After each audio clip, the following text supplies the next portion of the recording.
Hello friends, welcome back to my channel Kakinada kitchen and Bahrain vlogs. ఎలా ఉన్నారు అందరూ? ఈరోజు ఏంటంటే మా అబ్బాయితో మీ అందరికీ ఒక బిస్కెట్ కేక్ చేసి చూపిద్దాం అనుకుంటున్నాను. మా వాడు లాస్ట్ 2 వీక్స్ నుంచి అడుగుతున్నాడు మన వీడియో చేద్దామని. అందుకనే ఈజీగా అయిపోయే బిస్కెట్ కేక్ చేస్తున్నామండి. చూసేయండి. వాడే చెప్పడు, జస్ట్ యాక్టింగ్లో చెప్పి చూపిస్తుంది అనమాట. ఈ బిస్కెట్ కేక్ అందరికీ తెలిసిందే అండి. యాక్చువల్గా తెలియని వాళ్ళు అయితే చూడండి, డిఫరెంట్ బిస్కెట్స్, ఓరియో బిస్కెట్స్ అని అన్నీ చేస్తారు. మేము చేసిందంటే మా ఇంటి దగ్గర ఉన్న టైగర్ బిస్కెట్స్ అన్నీ ఒక 4 టైప్స్ ఆఫ్ బిస్కెట్స్ అనమాట. వెనిలా అండ్ స్ట్రాబెర్రీ, చాక్లెట్ అవన్నీ కలిపి ఒక 4 కలర్స్, 4 టైప్స్ ఆఫ్ ఫ్లేవర్స్లో మేము బిస్కెట్ చేస్తున్నాము మా ఇంట్లో ఉన్నదంతా. అది అందరికీ తెలిసిందే, చాలా వీడియోస్ కూడా పెట్టారు. కానీ నేను మా వీడియోలో అదే నా ఛానల్లో అయితే నేను ఫస్ట్ టైం పెడుతున్నాను. మా వాడితో వీడియో అంటే కొంచెం ఈజీగా ఉన్నది చేసుకోవాలి. కేక్ అంటున్నాడు. న్యూ ఇయర్ వస్తుంది కదా, క్రిస్మస్ వస్తుంది కదా, ఏదో కేక్ చేయాలంటున్నాడు. సరే, వీడితో అయితే కొంచెం ఈజీగా అయిపోయేది చేయాలని మేము ఇది చేసుకున్నామన్నమాట. మేము ఇది ఫిక్స్ చేసుకున్నాం, ఇంట్లో ఉన్న బిస్కెట్స్తో చేద్దామని. సో ఇలాగ బిస్కెట్స్ అన్నీ సెపరేట్ చేసుకొని దాని లోపల ఉన్న క్రీమ్ని తీసేసి సెపరేట్ బౌల్లో వేసేసుకోవాలండి. అది తెలిసిందే కదా, దాంతో కూడా వేసేసుకోవచ్చు. మన క్రీమ్ సెపరేట్గా లాస్ట్లో యూస్ చేయాలని అలా చేస్తున్నమాట. పొడిని కూడా బాగా అవుతుంది మిక్సీలో సెపరేట్ చేస్తేనే. సో మా వాడు చాలా ఇంట్రెస్ట్గా పక్కన క్రీమ్ తినేస్తూ మరి పక్కన క్రీమ్ నోట్లో పెట్టేసుకుంటూ అన్నీ సెపరేట్ చేసేసి దీన్ని గ్రైండ్ చేసేసి అనమాట పౌడర్ లాగా. సెపరేట్ కొన్ని పక్కన పెట్టుకున్నాను, ఎందుకంటే దానిపైన క్రిస్పీగా ఉండడానికి బేక్ చేసినప్పుడు వేయడానికి కొన్ని పక్కన పెట్టుకున్నాను. మిగతావన్నీ నేను పౌడర్ చేసేస్తున్నామండి. ఇలాగా వాడే చేస్తున్నాడు అన్నీ. చాలా ఎక్సైట్మెంట్గా ఉన్నాడు. లాస్ట్ ఒక 2-3 వీక్స్ నుంచి అడుగుతున్నాడు, కేక్ చేద్దామా, ఏం చేద్దాం, ఒక వీడియో చేద్దాం మమ్మీ అని. సో వాడికి హాలిడేస్ కదా అని, ఇప్పుడు మాకు వింటర్ బ్రేక్, అందుకని వాడి చేత వీడియో చేపిస్తున్నామన్నమాట. సో ఇలా పౌడర్ చేసుకొని సెపరేట్ బౌల్లో వేసేసుకోవాలండి.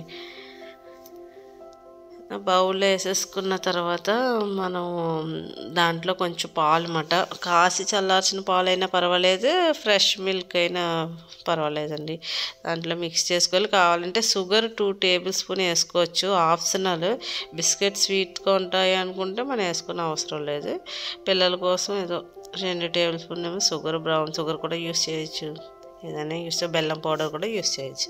వేసుకున్న తర్వాత మనం పాలు, 1 గ్లాసు పాలు వేసుకొని కొంచెం వేసుకొని బాగా మిక్స్ చేయాలి. అది బాగా మామూలుగా కేక్ బ్యాటర్ ఎలా వస్తుంది ఆ టైప్ మా కన్సిస్టెంట్లో కొంచెం వేసుకుంటూ కలుపుకుంటూ ఉండాలి. అది కలపడం వాడికి చాలా హార్డ్గా అనిపించింది. నేనే చేశాను అనమాట.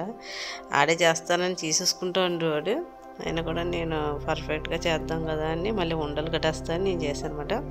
సో ఇలా చేయాలండి. మామూలు మనం మైదా పిండి లేకపోతే గోధుమ పిండి అన్నీ ఎలా కలుపుకుంటాం అలాగే ఇది కూడా కలుపుకొని ఒక బేకింగ్ పౌడర్ ఏమో 1 teaspoon and baking soda ఏమో 1/2 టీ స్పూన్ వేసి మిక్స్ చేసుకోవాలి. లేకపోతే ఇనో ప్యాకెట్ ఉంటుంది కదా, ఇనో ప్యాకెట్ కూడా ఒకటి వేసుకుంటే సరిపోతుంది. మా ఇంట్లో ఇనో లేదు కాబట్టి నేను బేకింగ్ పౌడర్తో చేస్తాను అనమాట.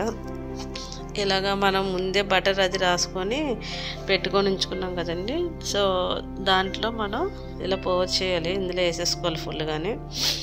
వేసుకొని 2 టైమ్స్ అలా ట్యాప్ చేసి తర్వాత ఏంటంటే మేము బిస్కెట్స్ వేద్దాం, నేను జస్ట్ ఏదో ఐడియా వచ్చింది, పైన అలా బిస్కెట్స్ పెడితే క్రంచీగా ఉంటాయి కదా బేక్ చేసిన తర్వాత అని మాకు ఐడియా వచ్చి నేను అలా పక్కన పెట్టాను కొన్ని. అలాగా మేము చేసుకున్నామండి. చేసిన తర్వాత దీన్ని బేక్ చేసేద్దాం అనుకుంటున్నాము. అవెన్ ఉంది కదా అని, ఎందుకంటే అవెన్లో అయితే 5 మినిట్స్లో అయిపోతుంది. అదే స్టవ్లో కూడా చేస్తారు, 35 మినిట్స్ to 40 మినిట్స్ అయిపోతుంది. మా ఊరితో అది కష్టం, ఇది అసలు ఆగలేకపోతున్నాడు కేక్ అని.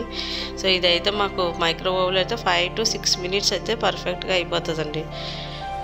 సో 5 to 6 మినిట్స్ పెట్టేసాము. తర్వాత ఈలోగా మనకి క్రీమ్ ఉంది కదా, అందులో కొంచెం పాలు మిక్స్ చేసి దాన్ని కొంచెం క్రీమ్లా చేసుకున్నాం. ఏదో వచ్చింది, ఇంట్లో ఇంకేమీ లేవు ప్రస్తుతానికి, అదే ఉంది కాబట్టి. సో 5 మినిట్స్ తర్వాత ఇలాగ కుక్ అయిపోయిందండి బిస్కెట్ కేక్. చూడండి, బిస్కెట్స్ అంతా చాలా క్రిస్పీగా క్రంచీగా కూడా ఉన్నాయి, పైనంతా చాలా పర్ఫెక్ట్గా కుక్ అయింది. తర్వాత మనం చేసుకున్నాం కదా ఆ క్రీమ్తో సెపరేట్ ప్లేట్లో పెట్టేసి దాన్ని ఆ క్రీమ్ అంతా పైన అప్లై చేసేసాడు మా వాడు. ఇప్పుడు అలా అప్లై చేసేసి మేము మా ఇంట్లో ఉన్న ఫ్రూట్స్ స్ట్రాబెర్రీ ఉంటే స్ట్రాబెర్రీస్తో పెట్టాం. అదేదో బోసుగా ఉంది, అంత డెకరేషన్గా లేదని పెట్టుకున్నా. వాడేం చేశాడు, ఇంట్లో ఉన్న లెఫ్ట్ ఓవర్ చాక్లెట్స్ అన్నీ తీసుకొచ్చి పైన పెట్టేశాడు.